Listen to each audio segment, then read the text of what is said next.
Okay, we have to start now because it's 2 p.m. First of all, we start with safety moment. Number 1, wear safety glass. Number 2, no drink, no food or anything. I think everyone dressed just fine. Okay. Who have seen the separator before? This unit. Everyone have seen this unit before, right? 2 years ago. Did you see it? What's your name? Caleb.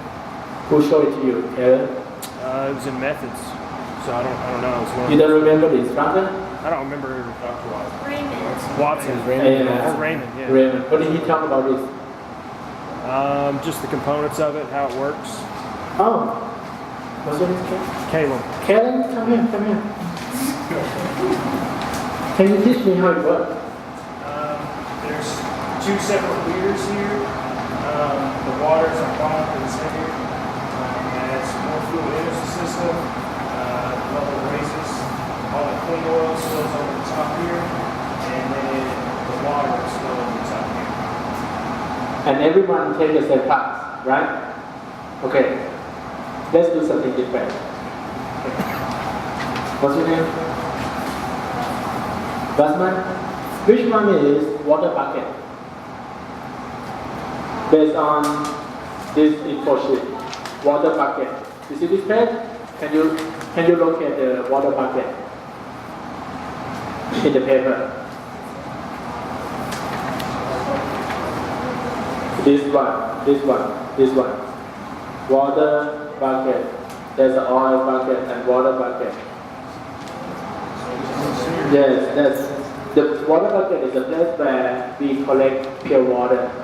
Where is the water bucket? Last one. Wrong. Can you change your answer, please? A little bit to the right will be better. Yes. However, we don't have the water in water bucket. Thank you very much, man. Okay, next. What's your name? Connor? Where's the oil bucket? Oil bucket. Where's the oil bucket? That's correct. Okay, next. What's your name? Shin. Is this 2-phase separator or 3-phase separator? That one. 2-phase separator? Okay, thank you, Shin. What's your name? Alex. Is this 2-phase separator or 3-phase separator? 3? What do you think is 3? Gas come out of the top. Okay. It's kind of a trick question because I didn't turn it on yet. I have gas, water, oil come in this side. It separates in this part. Oil overspill into oil bucket. Water goes to the bottom and overspill into water bucket, and everything goes to gas. Gas going to the gas line. So it's 3-phase separator. And right now it's working as it should. Let me turn off for now. Okay. Schedule. Alright. In this part, where's the inlet diverter? Yeah, which part is inlet diverter? You have inlet diverter in the paper, right? Where is it? Over there. What's your name? Vacancy? Where's the inlet diverter? Point at it. Do you need ruler? Where's the inlet diverter? This? Try again. I mean, we need this one. Inlet diverter. All these things. Where's this thing? Be specific. Inlet. Did you see this one? The inlet diverter is a plate like that. Do we have one that looks exactly like that? No, we don't. But which one is closely related to that? This part, right? Okay. Does it make sense to you? Can I have ruler back? Okay. The purpose of inlet diverter is, what's your name? Kavin. What's the purpose of the inlet diverter, Kavin?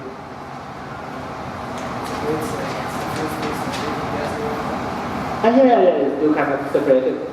Inlet diverter help us a lot. It separates based on the difference in the momentum. Okay. Even though everything may come at the same volumetric flow rate, but it has different mass flow rate, right? Gas have maybe gas have the same volume as water, but it has less density, so it comes with less mass flow rate. With less mass flow rate, it has less momentum. Think about driving a car. The one that have more momentum is have more difficult time to turn. The one with less momentum, it can turn easily, right? So the inlet diverter, this car, it do separation based on the different momentum. So gas kind of has less momentum, so it turns quicker than the one that have more momentum. So this makes water to hit the plate and gas doesn't hit the plate that much. Alright? So the first part helps to do the separation based on the different incoming momentum. Okay. What's your name? Elena. If my oil and water has the same density, will this separator work? No? Why is that? Okay, her answer is this separator separate based on the density. So if oil and water has the same density, it doesn't work. What kind of oil that have? What's your name? Your name is Mackenzie too? What's your last name? Mackenzie Thompson. Okay. Mackenzie Thompson. What kind of oil that can have the density equal to water density? Is it possible? Do you have any of that oil? Yes or no? No, maybe.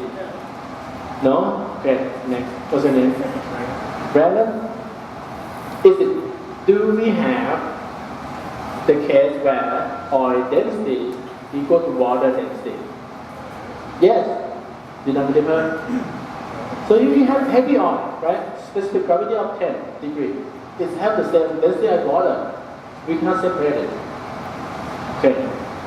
Next, what's your name? Cole. So if the density are the same, separator doesn't work. What do? How do you separate them? Heat it in heater treater. Okay, we will talk about that later. Okay.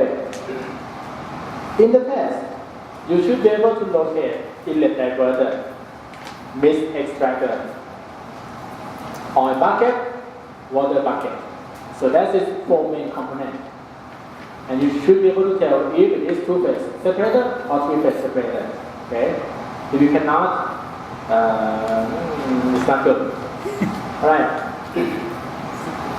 In the actual field, we have dump valve on water bucket and dump valve on oil bucket.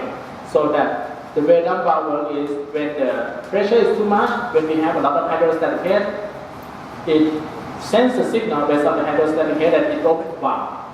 When the level is too low, it closes. Okay? What's your name? Danny. Danny?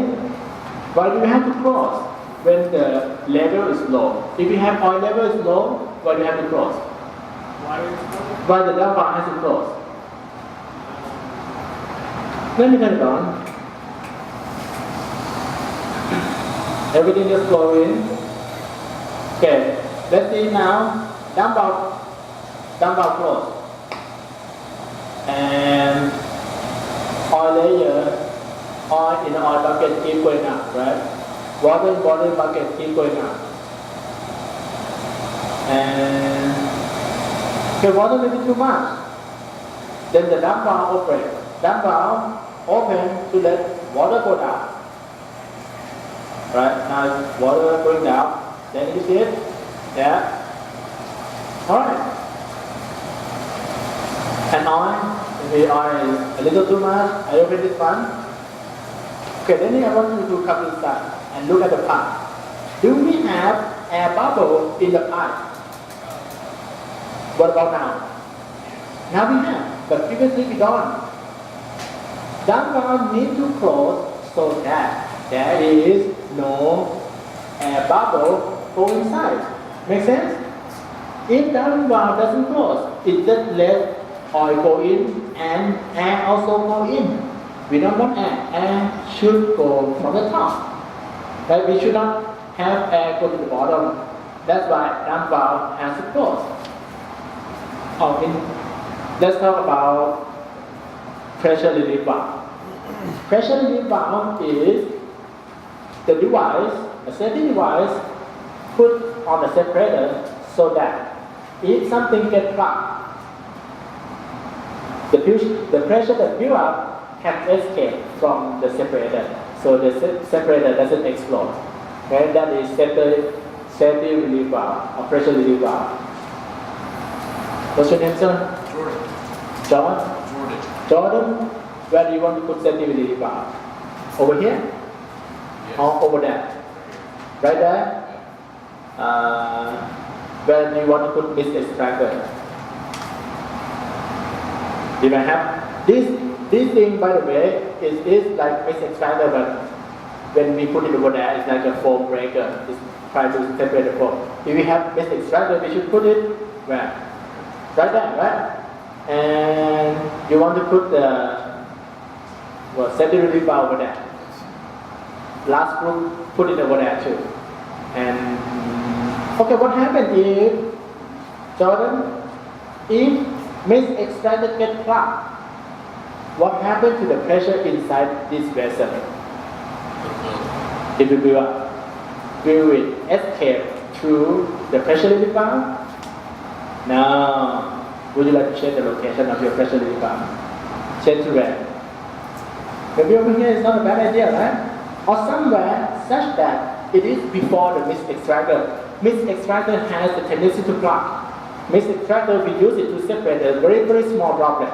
But when droplet hit, droplet condense, fall out, when we have too many droplets, it may have some wax inside, or some scale or something that plugs the mist extractor.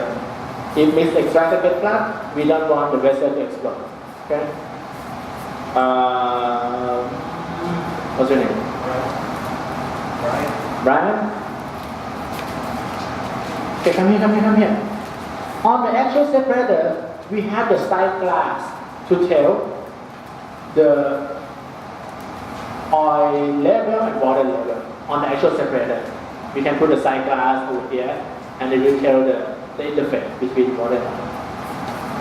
For this case, you see this? How do we change this layer? Can we change it? Can we change the layer of oil thickness? Can I make this layer to be thinner? Yes or no? No. Typically not, and we cannot. If I turn it on and I turn it off, will it come back and reach this equilibrium again? Yeah. Let's try. So I turn it on. Let it go for a while. And I have to close this, open this thing, otherwise it's too much. So when I turn it on, in theory, it comes back, right? I think it should come back. The height of oil layer is based on what? Do you want to? Amount of oil. What's your name? Madina?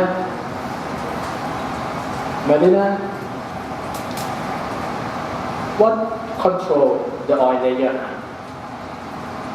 You see the oil layer? Come here. You see that height? What control that height? Do you think this height, that rear height, has anything to do with that oil height? Yes. Okay. So if I lowering it down, what happened to oil layer? What do you think? Or something like that, right? So, okay, everyone, thank you. Go to the page that has equation. Rho H plus rho H equal to rho W HW. What you have here is that if you adjust until we have the balance of pressure, the left hand side connects to the right hand side, right? through the bottom part. Water go from the bottom, so this part of water and another part, they connect to each other. Hydrostatic head at the bottom must be the same. So this works like Q2. So this means density multiplied by height of oil plus density multiplied by height of water on the left side equal to density of water multiplied by height of water. Okay? So that's why you have that equation. Alright. Okay, next. What's your name? What's your name? Not yet. Okay, what's your name? Sterling. You see this equation? Delta H equal to H oil, do something. Can we calculate this ratio? What kind of height do you need to calculate that ratio? Ratio between oil and water. You see this delta H. What is that delta H? Oh, question for you, Sterling. Which side is taller? This side is taller or this side is taller? Ruler. Yeah, right now. Which one is taller? Oh, okay. Thank you, sir. Next, what's your name? Austin, do you agree with him? You can see it. Without measuring, this side is taller than this or that side is taller or they are the same? This side's taller. It's not the same? No. Just ruler. Use the rule.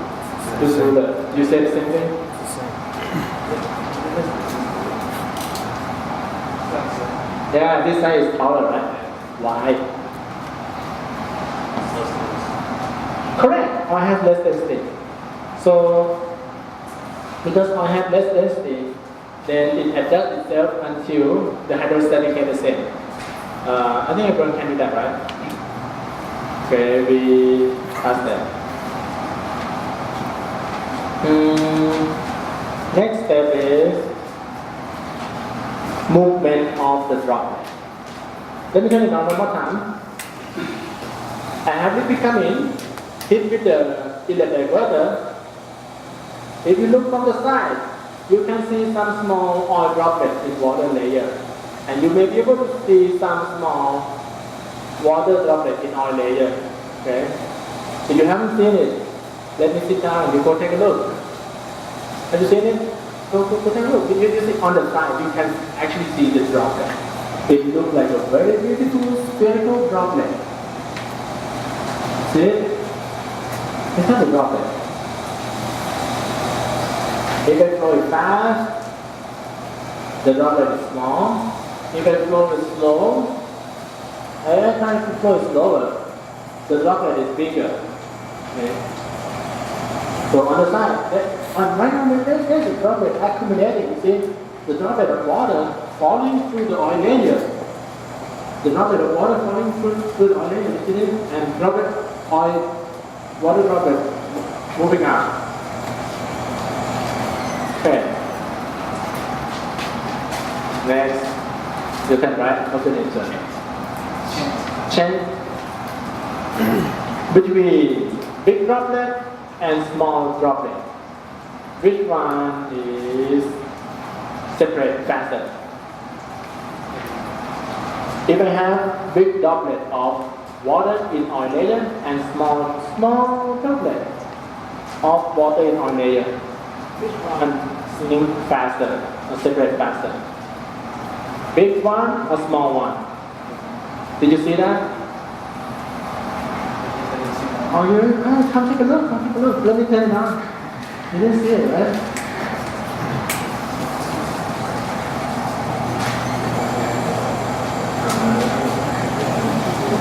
See on the side? There's a big droplet, small droplet. But you cannot tell until I turn it off.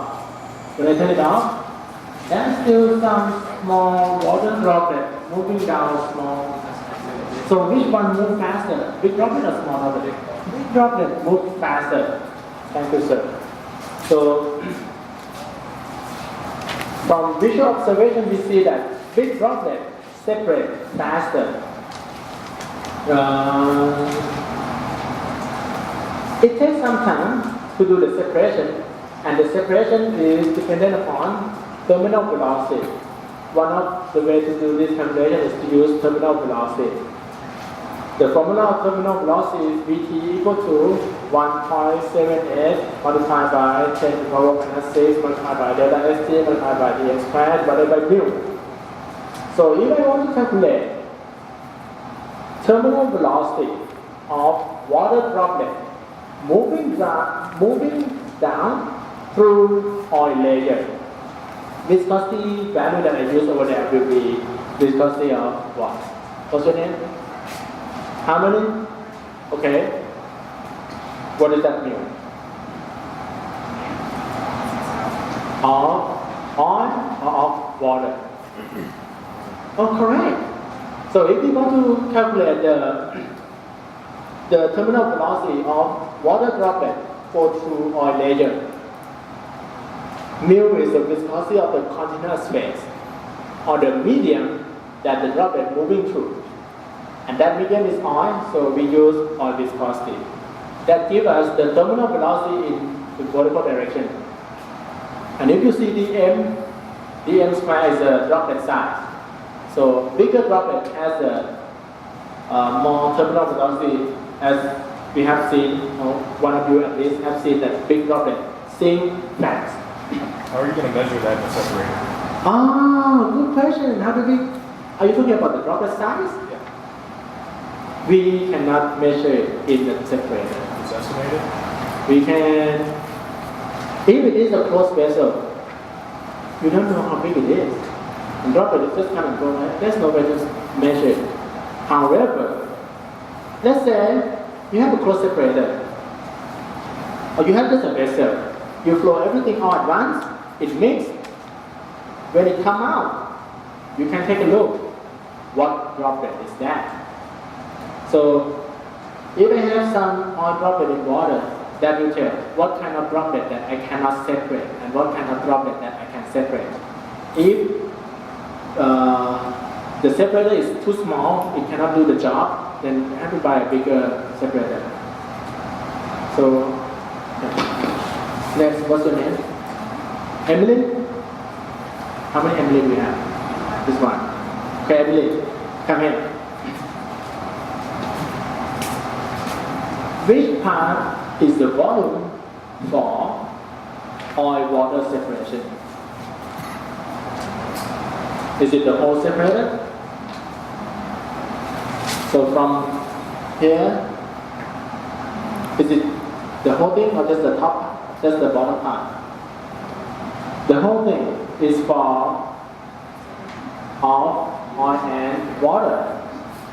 The whole thing. Do we have oil and water on the top? Let me turn it on. When I turn it on, do we have oil in this part? No? Would you like to change your answer then?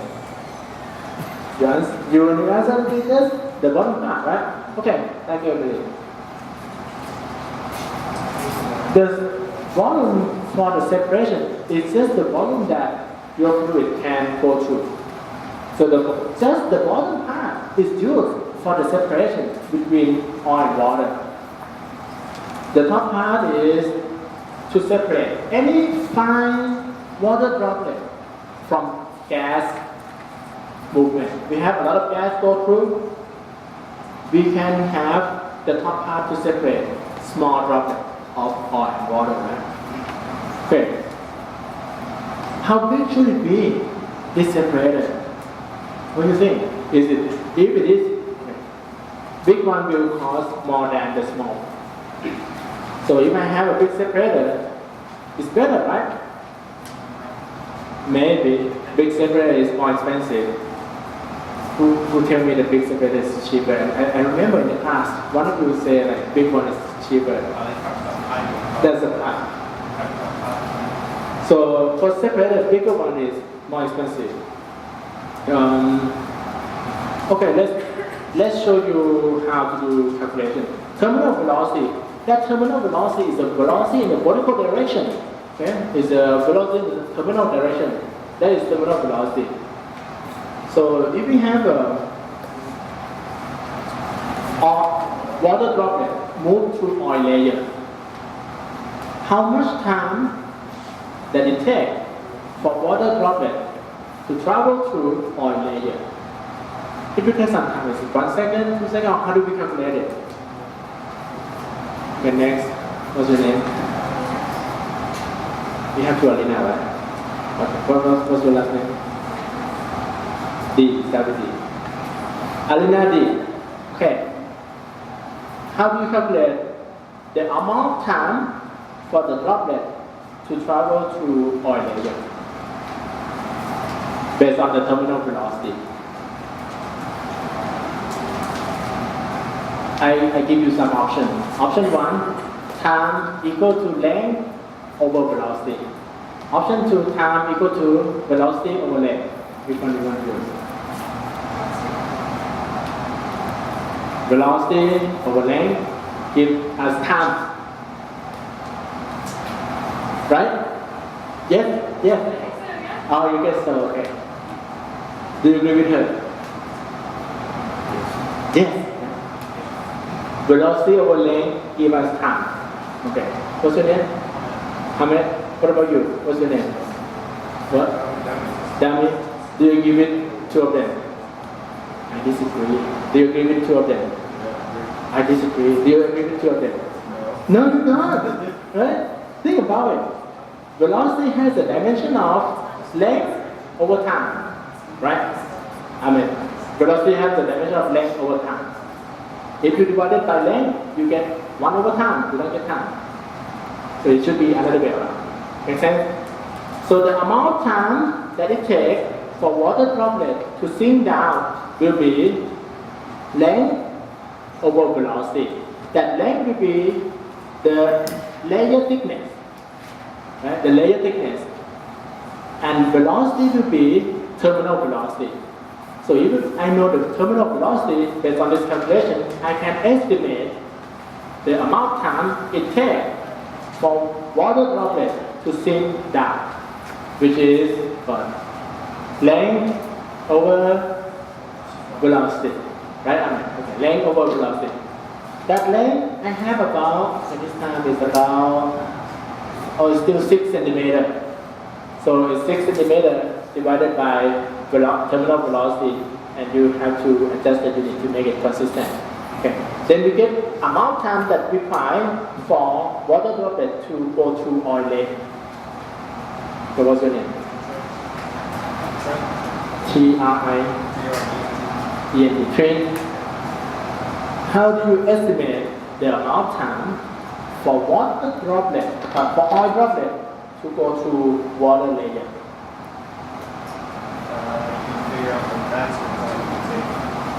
Time equal to what divided by what? What length? How much? Let me measure it, please. How much do you get? Length from where to where? Where do you get from? From the bottom until the interface? Okay, and we cannot really measure it, right? Do you use the curved length or vertical length? Vertical length, okay, correct. So with that, we know amount of time that it takes for what oil droplet to separate from this. When I turn it on, it mixes, right? And it takes some time for water droplet to go through this layer and move to this side. If I don't give it enough time, water droplet can go through in oil bucket. It's not good. Okay. So now we know the amount of time that it takes. How much time do we give it for the separation? What's your name? Graham. How much time that water droplets stay inside the separator? 1 day. Does the water droplet stay inside? So let's come. I turn it on. From the side, you see, there's some small water droplets. So that droplet, it will go down, coalesce with the water layer and move to that side, right? How many days that it spent inside the separator? How many hours? How many seconds? Or how do we calculate it? Depends on the flow rate that is coming in. If it is slow, it spend more time or longer. If it is fast, it spend less time. What about the size of the separator? Is it big? Does it spend more time? Okay. Thank you. So we cannot really calculate it, but we can estimate it. The amount of time that the droplets spend inside the separator can be estimated by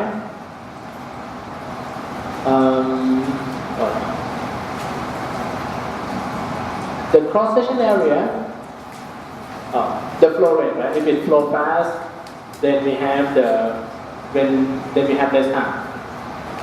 First of all, let's think about the velocity.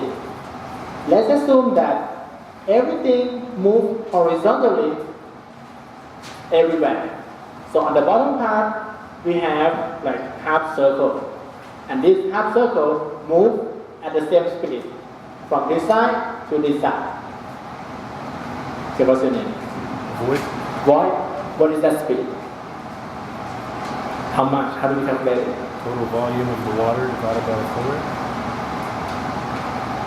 Total volume divided by Flow rate? flow rate, volumetric flow rate. Huh? Volumetric flow rate, right? Yeah. But volume has a unit of like cubic feet. Right. Volumetric is cubic feet divided by time. At the end, I want like feet per second. If you want a velocity? Yeah, velocity that it travels from this point to this point.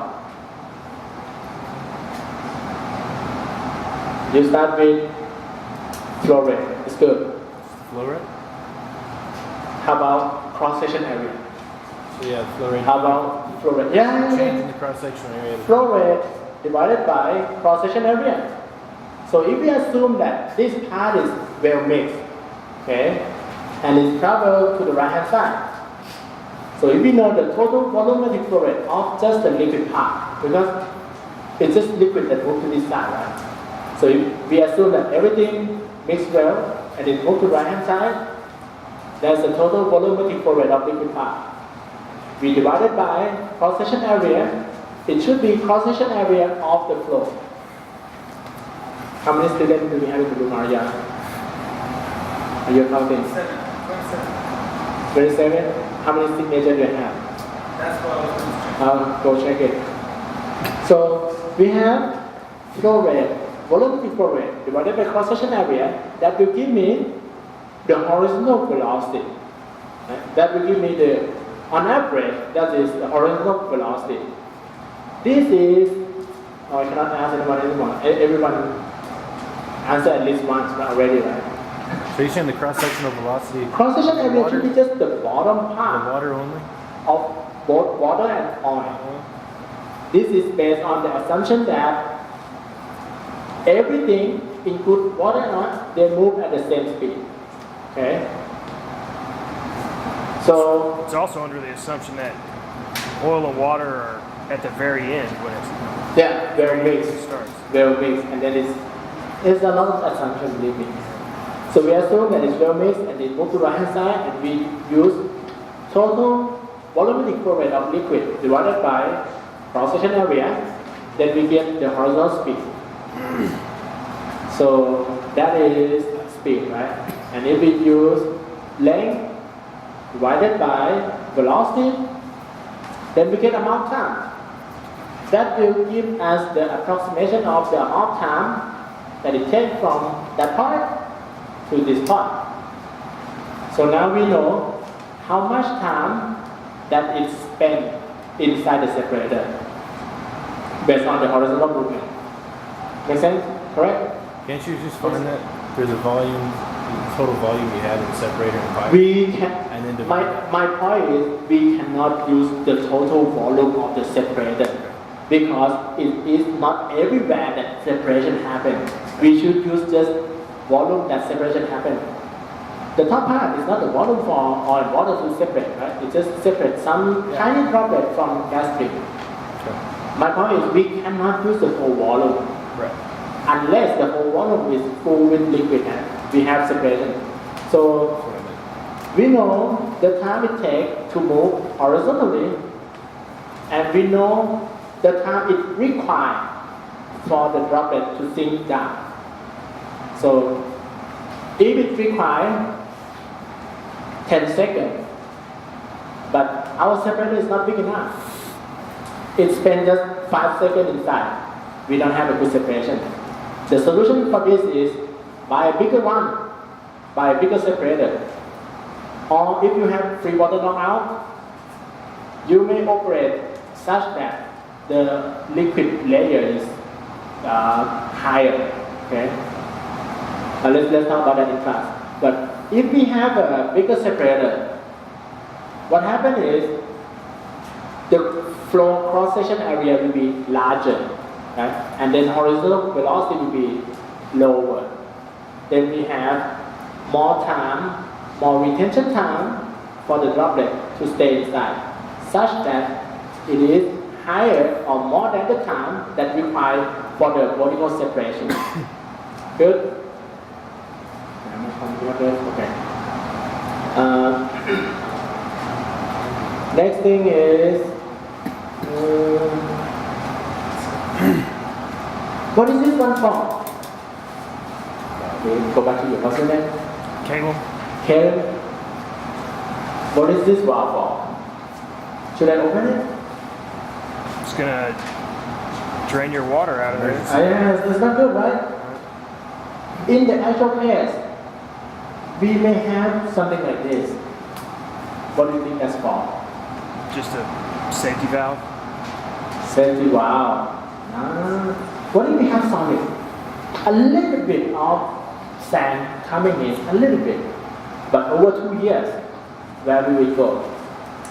It's heavier, so it'll be at the bottom. It go here. And there has to be the way to remove it. We open this one. Or flush it somehow so that all the liquid part go away. Good? And what about this part? We have it as a foam breaker. When we have a lot of foam coming in, this part break the foam. Oh, next. We come back to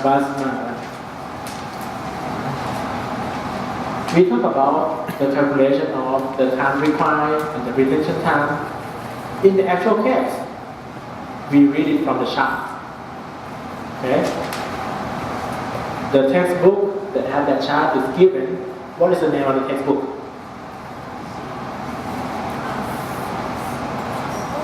Yes, correct. Did you download it? Oh, you did. What about you? Did you download it? In that PDF file, there's a chart. Basically, when we know the flow rate, we look on the chart. It will tell, hey, this much flow rate have to use this much separator, this big separator. You just use the chart and say, okay, with this flow rate, we use this separator, another flow rate, we use another separator. Just that. Very easy. Okay? Next. What's your name again? Shin. Why do we have to learn about all these detailed calculations? Terminal velocity, the average velocity to the right hand side. Is that do any good when you just use a chart and it's done? Is this important at all? It doesn't. Why?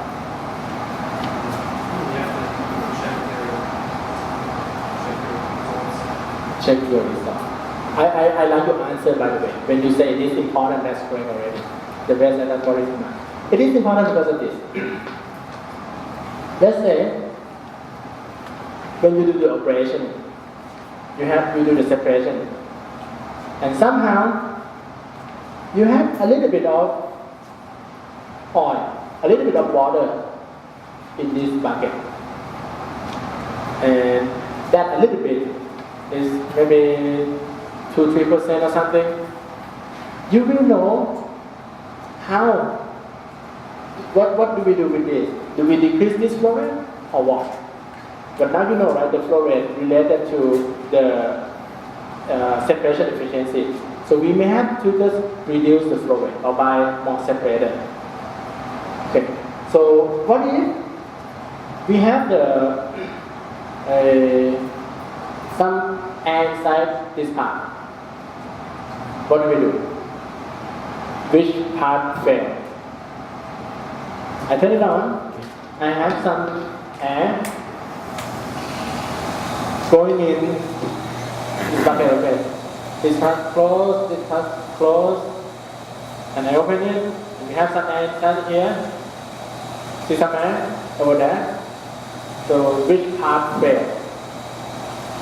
I have the answer here. What's your name? Alex? Dump down. Yeah. How do you fix it? Fix the dump down or try new one? Replace it. Okay.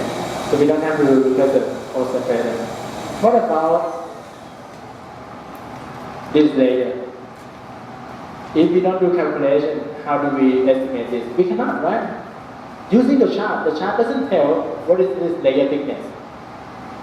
Make sense? And sometimes we may just want to know what is this, how thick it is. But now you know the calculation right, already. So what's your name?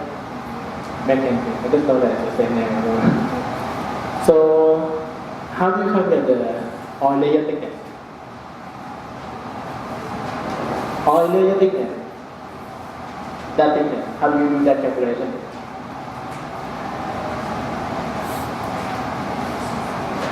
What? Which formula? Is that a base? Can we calculate this layer thickness based on density value? One of that, of course, it will be one of these. Any one of that will work. Any one of that will work. Okay. Let's take a look on the case where the separator fails to work. Normally, the way it works is like very smooth and slow. Is it that boring? It should be very smooth and slow. Liquid doesn't flow fast, oil doesn't flow fast. But if it is too fast, the separator can fail to work. Okay, I open everything all the way. So when it fails, how does it look like? You cannot see this in the field. So let's see over here. It's not failed yet. Maybe we have a good separation. I cannot flow it fast enough so that it fails.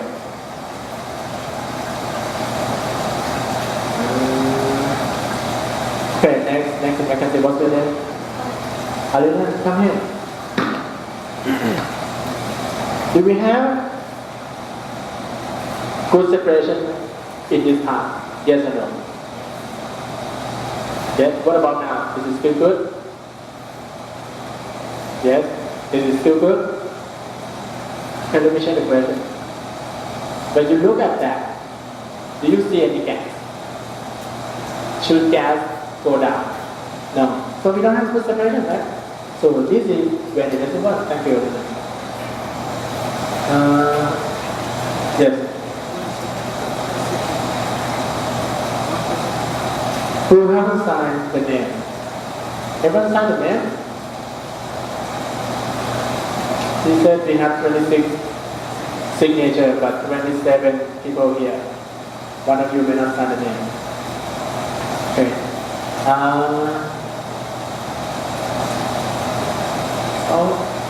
You already know by now that this is two-phase separator, right? Let's do some kind of summary and we go home about that. Okay. The main thing that you should be able to do with this separator is, number one, locate inlet diverter. Number two, locate mist extractor, which is over there. Number three, you should be able to locate oil bucket, then water bucket. And then you should be able to tell approximate the retention time, okay? And understand about whether big droplet separate faster or small droplet separate faster.